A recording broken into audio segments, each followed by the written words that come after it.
જય શ્રી કૃષ્ણ મિત્રો, હું દીપાલી અમીન તમારા બધાનો મારી યુટ્યુબ ચેનલ પર સ્વાગત કરું છું। આજે હું તમારી સાથે શેર કરીશ દાળને પલાળવાની કે પછી આથો લાવવાની ઝંઝટ વગર એકદમ નવી રીતે તૈયાર કરી શકાય તેવા વાટીદાળના ખમણની રેસીપી। આ ખમણને આપણે પરફેક્ટ માપ સાથે ઇન્સ્ટન્ટ તૈયાર કરીશું, જે ઓરિજિનલ વાટીદાળના ખમણને પણ ભૂલાવી દે તેવા ટેસ્ટી તૈયાર થાય છે। તો નવી ટ્રીક સાથે તમે પણ એકવાર તેને જરૂરથી ટ્રાય કરજો। તો ચાલો આ ટેસ્ટી ખમણ બનાવવાનું શરૂ કરીએ। અને જો તમને મારી બધી જ રેસીપી રિટર્નમાં વિડીયો સાથે જોઈતી હોય તો મારી વેબસાઇટ dipaliskitchen.com પર જઈને જોઈ શકો છો, જેની લિંક મેં ડિસ્ક્રિપ્શન બોક્સમાં આપેલી છે। તો ચાલો આ ટેસ્ટી રેસીપી બનાવવાનું શરૂ કરીએ। તો દાળ પલાળવાની ઝંઝટ વગર વાટીદાળના ઇન્સ્ટન્ટ ખમણ બનાવવા માટે મેં અહીંયા 1 કપ અને વજનમાં 150 ગ્રામ જેટલો ચણાનો કરકરો લોટ લીધેલો છે। તો આ રીતનો કરકરો લોટ તમને કોઈપણ કિરાણા સ્ટોર કે પછી ઘંટી પર આસાનીથી મળી રહેશે। આ લોટ સાથે આપણે મોહનથાળ કે પછી મગજ તો બનાવીએ છીએ, તે જાડા લોટનો જ ઉપયોગ કરેલો છે। તો કરકરો લોટ હોવાના લીધે આપણે જ્યારે ખમણ બનાવીશું ત્યારે તેની વચ્ચે જગ્યા રહેશે, જેના લીધે ખમણ સોફ્ટ અને જાળીદાર જ તૈયાર થશે। તો વધુ પડતી મહેનત કર્યા વગર આ લોટ સાથે પણ આપણે ખમણને બનાવી શકીએ છીએ। અને જો તમારી પાસે આ રીતનો લોટ ન હોય તો ચણાની દાળને મિક્સર જારમાં ક્રશ કરી અને આ રીતનો કરકરો લોટ પણ તમે તૈયાર કરી શકો છો। અને હવે ખમણ ખાવામાં એકદમ સોફ્ટ બને તે માટે મેં અહીંયા 1/4 કપ એટલે કે 4 મોટી ચમચી જેટલો પોહાનો પાવડર લીધેલો છે। તો આપણે જે રેગ્યુલર બટેટા પોહા માટે પોહાનો ઉપયોગ કરતા હોઈએ તે જ પોહાને મેં મિક્સર જારમાં ક્રશ કરી અને પાવડર તૈયાર કરેલો છે। મતલબ કે અહીંયા આપણે 1 કપ ચણાના કરકરા લોટ સાથે 1/4 કપ જેટલો પોહાનો પાવડર લેવાનો છે। જો વધુ પડતો પોહાનો પાવડર એડ કરશો તો ખમણ ચીકાશવાળા બનશે।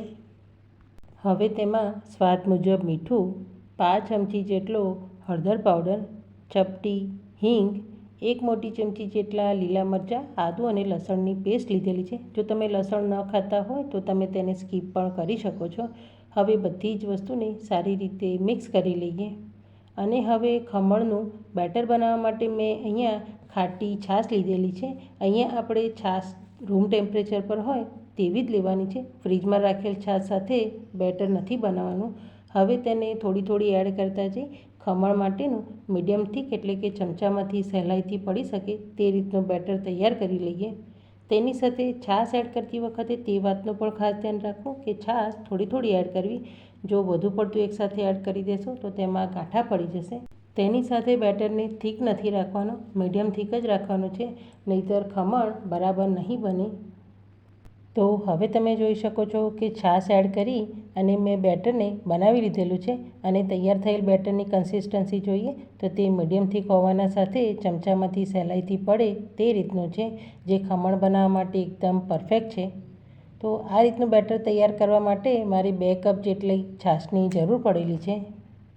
હવે બેટરને ઢાંકી અને 30 મિનિટનો રેસ્ટ આપી દઈએ। તો ખમણ બનાવતી વખતે આ સ્ટેપ ખૂબ જરૂરી છે। બેટરને રેસ્ટ આપવાથી ચણાનો લોટ છાશને સારી રીતે એબ્ઝોર્બ કરી સોફ્ટ થશે, જેથી ખમણ એકદમ પરફેક્ટ તૈયાર થશે। અને હવે 30 મિનિટનો સમય થઈ ગયો છે અને બેટરને જોઈએ તો તે એકદમ સારી રીતે સેટ થઈ ગયું છે। અને બેટરની કન્સિસ્ટન્સી જોઈએ તો તે મીડિયમ હોવાની સાથે ચમચામાંથી સહેલાઈથી પડે તેવું છે। જો આ સમયે તમારું બેટર થીક લાગતું હોય તો તેમાં થોડી છાશ એડ કરવી, અને જો બેટર વધુ પડતું ઢીલું થઈ ગયું હોય તો તેમાં થોડો ચણાનો કરકરો લોટ એડ કરી આ રીતનું પરફેક્ટ કરી લેવું। હવે તૈયાર થયેલા બેટરમાં 1 મોટી ચમચી જેટલું તેલ એડ કરી સારી રીતે મિક્સ કરી લઈએ। તો થોડું તેલ બેટરમાં એડ કરવાથી ખમણ ખાવામાં એકદમ સોફ્ટ બને છે। હવે તૈયાર થયેલા બેટરમાંથી ઇન્સ્ટન્ટ ખમણ બનાવવા માટે મેં અહીંયા 1 ચમચી જેટલો ઈનો ફ્રૂટ સોલ્ટ લીધેલો છે। તમે ઈનોના બદલે ખાવાના સોડાનો પણ ઉપયોગ કરી શકો છો, પણ ઈનોથી વધુ સારું રિઝલ્ટ મળે છે। હવે ઈનોને એક્ટિવેટ કરવા માટે થોડો લીંબુનો રસ એડ કરી બેટરમાં એક જ ડાયરેક્શનમાં ફેરવતા જઈ સારી રીતે મિક્સ કરી લઈએ। તો તમે જોઈ શકો છો કે ઈનો એડ કરવાના લીધે બેટર ફૂલી ગયેલું છે।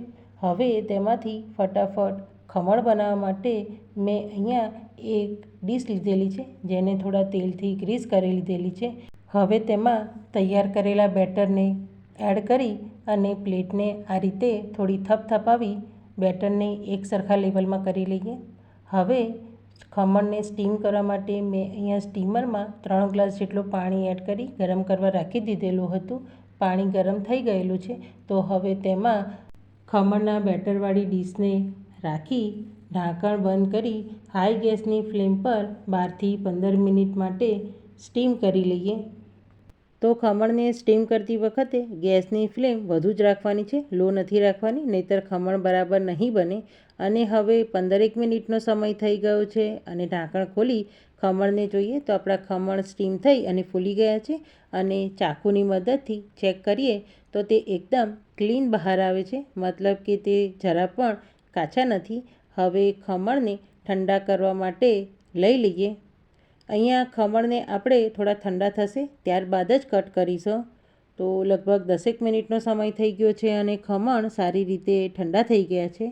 હવે પ્લેટને પલટાવી ખમણને ડિમોલ્ડ કરી લઈએ. તો તમે જોઈ શકો છો કે નીચેથી એકદમ જાળીદાર આપણા ખમણ તૈયાર થઈ ગયા છે. હવે ચાકુની મદદથી તેને ટુકડામાં કટ કરી લઈએ. અને હવે તૈયાર થયેલા ખમણમાંથી એક ટુકડાને હાથમાં લઈને જોઈએ તો એકદમ સોફ્ટ અને જાળીદાર વાટીદાળના ઇન્સ્ટન્ટ ખમણ બનીને તૈયાર થઈ ગયા છે. તો જોઈને ફ્રેન્ડ્સ તમે કે તેને બનાવવા કેટલા સરળ છે. હવે ખમણ માટે આપણે વઘાર તૈયાર કરવાનો છે. તો તેના માટે તડકા પેનમાં 2 મોટી ચમચી જેટલું તેલ એડ કરી દઈએ. હવે તેમાં 1 ચમચી રાઈના દાણા, 3 નંગ લીલા મરચાંના ટુકડા, ચપટી હિંગ અને થોડા મીઠા લીમડાના પાન એડ કરી વઘારને સારી રીતે સાંતળી લઈએ. હવે વઘારમાં 2 થી 3 મોટી ચમચી જેટલું પાણી એડ કરી દઈએ. જો તમારે ખમણ ગળ્યા ખાવા હોય તો તેમાં 1 ચમચી જેટલી ખાંડ એડ કરી શકો છો. હવે પાણી ઉકળવા લાગ્યું છે તો ગેસની ફ્લેમ બંધ કરી દઈએ અને વઘારને ખમણ ઉપર એડ કરી દઈએ.